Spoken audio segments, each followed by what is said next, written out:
এখানে কিছু বিয়ারিং দেখতে পাচ্ছেন ৬২ এবং ৬২-৩, যেগুলো মূলত সিলিং ফ্যানে ব্যবহার করা হয়। তো এই যে ৩টি সিলিং ফ্যান দেখছেন, এই ৩টি সিলিং ফ্যানের আমরা বিয়ারিং পরিবর্তন করব। কারণ হলো সিলিং ফ্যান যখন চলে তখন প্রচুর শব্দ হয়। বিয়ারিং নষ্ট হয়ে গেছে, এই কারণে প্রচুর শব্দ হচ্ছে। আমরা এই সিলিং ফ্যানের বডি খুলে রেখেছি। তো সিলিং ফ্যানের বিয়ারিং পরিবর্তনের প্রক্রিয়া প্রায় একই হয়ে থাকে। এ কারণে আমরা একটি সিলিং ফ্যানের বডি খুলে টপ কভার এবং রোটর কভার খুলব, ডাউন রড খুলব এবং বিয়ারিং খুলে পরিবর্তন করে আপনাদের সাথে শেয়ার করব। তো একটি দেখলেই আপনারা বুঝতে পারবেন কিভাবে সিলিং ফ্যানের বিয়ারিং পরিবর্তন করতে হয়। তো আমরা প্রথমে ক্যাপাসিটার হোল্ডার থেকে যে কানেক্টর রয়েছে সেখান থেকে কেবলগুলো খুলে নিচ্ছি। তো ওই যে মার্কার পেন দিয়ে টপ কভার এবং রোটর কভারের মাঝখানে একটি মার্কিং করে রেখেছি। পরবর্তীতে যখন আমরা ফিটিং করব, এই বরাবর ফিটিং করব, যাতে বডি ঘুরে না যায় বা অ্যাডজাস্ট হতে সমস্যা না হয়। এ কারণেই আমরা মার্কিং করে রেখেছি। তো এই যে আমরা কেবল খুলে নিচ্ছি এবং ক্যাপাসিটার হোল্ডার খুলে নিচ্ছি। এখানে একটি কানেক্টর রয়েছে, খেয়াল করে খুলতে হবে অথবা ছবি তুলে রাখতে হবে, কারণ এখানে স্টার্টিং এবং রানিং কয়েল দেখেই ক্যাপাসিটার ফিটিং করতে হয়। সেটা আমি পরবর্তীতে আপনাদের দেখিয়ে দেব চিত্রের মাধ্যমে। তো আমরা ডাউন রড খুলে নিচ্ছি। দেখেন, জাম রয়েছে। শ্যাফট ঘুরাচ্ছি কিন্তু জাম রয়েছে। তো বিয়ারিং জাম থাকার কারণে মূলত শব্দ হচ্ছে। তো এইভাবে মূলত ওই যে লিডের যে কেবলগুলো ভিতরে ঢুকিয়ে, শ্যাফটের ভিতরে ঢুকিয়ে রাখতে হয়, যাতে যখন আমরা টপ কভার খুলব কেবল কেটে না যায়।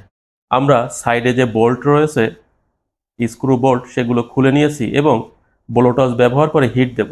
যেখানে মূলত বিয়ারিং হাউস রয়েছে, বিয়ারিং থাকে, তার উপরিভাগে আমরা হিট দেব। এতে করে যখন মেটাল প্রসারিত হবে গরমের জন্য, তখন অল্পতেই ছেড়ে দেবে, সামান্য একটু আঘাতেই ছেড়ে দেবে। তো যদি ভুলভাবে বা ভুল প্রক্রিয়ায় সিলিং ফ্যানের বডি খোলা হয়, তাহলে মূলত বডি ভেঙে যায়। এ কারণে আমি হিট দিয়ে হালকা প্রেসার দেব, তাহলে টপ কভার এবং রোটর কভার ছেড়ে দেবে। ব্লোটস ব্যবহার করে হালকা হিট দিচ্ছি। নিচের সাইডেও রোটর কভারেও হিট দিচ্ছি। তো দেখেন, এইভাবে যদি আঘাত করা হয় তাহলে ছেড়ে দেবে। এই যে ছেড়ে দিয়েছে। যেহেতু আমি পূর্বেই হিট দিয়ে নিয়েছি, খুব তাড়াতাড়ি ছেড়ে দিয়েছে। ওই যে কেবলগুলো শ্যাফটের ভিতরের দিকে উঠিয়ে রাখতে হবে, যাতে কেটে না যায়।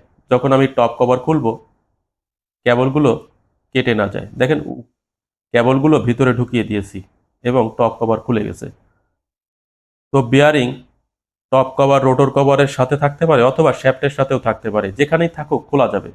দেখেন, রোটর কভারও খুলে গেছে। ওই যে রোটর দেখছেন, সেটা টপ কভারের সাথে চলে গেছে, অসুবিধা নাই এতে। আমি এই বিয়ারিং দুটি খুলে নতুন বিয়ারিং এখানে পরিবর্তন করে দেব। তো এই যে পুলার দেখছেন, এই পুলারগুলি মূলত বিয়ারিং খোলার কাজে লাগে।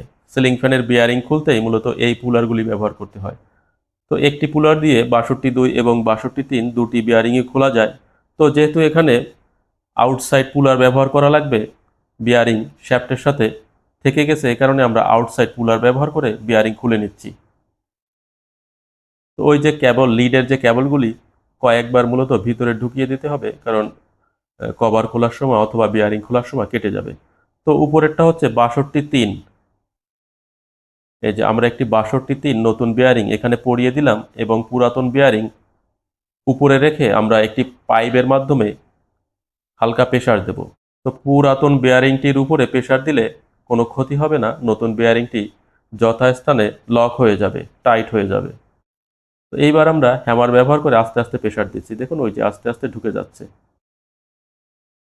যখন সম্পূর্ণ ঢুকে যাবে, ওই যে দেখা যাচ্ছে গ্রুপের ভিতরে ঢুকে গেছে, তখন পুরাতন বেয়ারিংটি খুলে ফেলতে হবে। এবার আমরা নিচের যে বেয়ারিং ছোট ৬২, সেটা খুলব।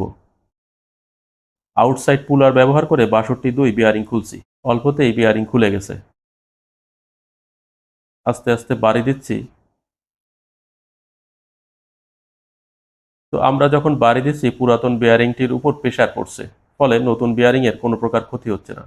তো এই যে একটু গ্রিজ ব্যবহার করছি, সামান্য একটু গ্রিজ ব্যবহার করে রোটর কভারের উপরে আমরা ফ্যানের যে স্টার্টার সেটা রেখেছি। এবার আমরা টপ কভার বসিয়ে দিচ্ছি।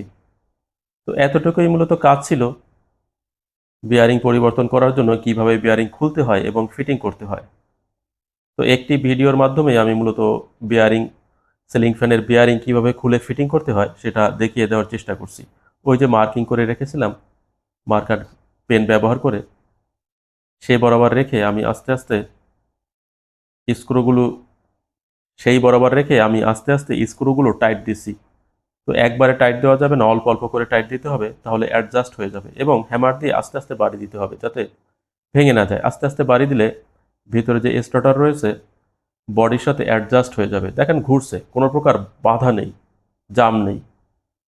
তো আমি কি করব, ফ্যানের শ্যাফটের সাথে ক্যাপাসিটর হোল্ডার লাগিয়ে দিচ্ছি। ডাউন রড শ্যাফটের সাথে আমি টাইট করে আটকিয়ে দিচ্ছি নাট বোল্ট ব্যবহার করে।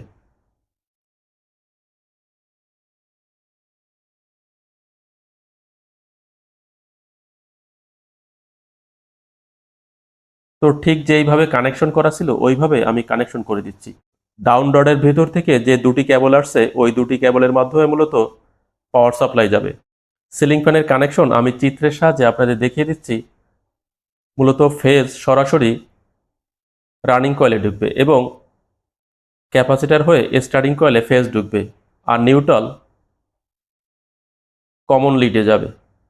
তো নিউট্রালের স্থানে যদি ফেজ হয় তবুও সমস্যা নেই, শুধুমাত্র ক্যাপাসিটার ঘুরে স্টার্টিং কয়েলে বিদ্যুৎ ঢুকবে, এতটুকু শর্ত থাকলেই হচ্ছে। দেখেন সঠিক রোটেশনে ঘুরছে। আমার ডাউন রড যেহেতু উল্টা দিকে ঘুরছে, ঘুর যখন আমি ফ্যান ফিটিং করব তখন সঠিক রোটেশনে ঘুরবে। তো ওই যে একটি ইন্ডিয়ান ফ্যান রয়েছে আমার কাছে, যার বডি থেকে আমি বিয়ারিং খুলছি, কারণ এই বিয়ারিংটি আমি পুলি পুলার ব্যবহার করে খুলতে পারছি না। এ কারণে আমি ব্লো টর্চ ব্যবহার করে হিট দিয়েছি এবং আস্তে আস্তে খুলে যাবে। দেখেন এই যে খুলে গেছে।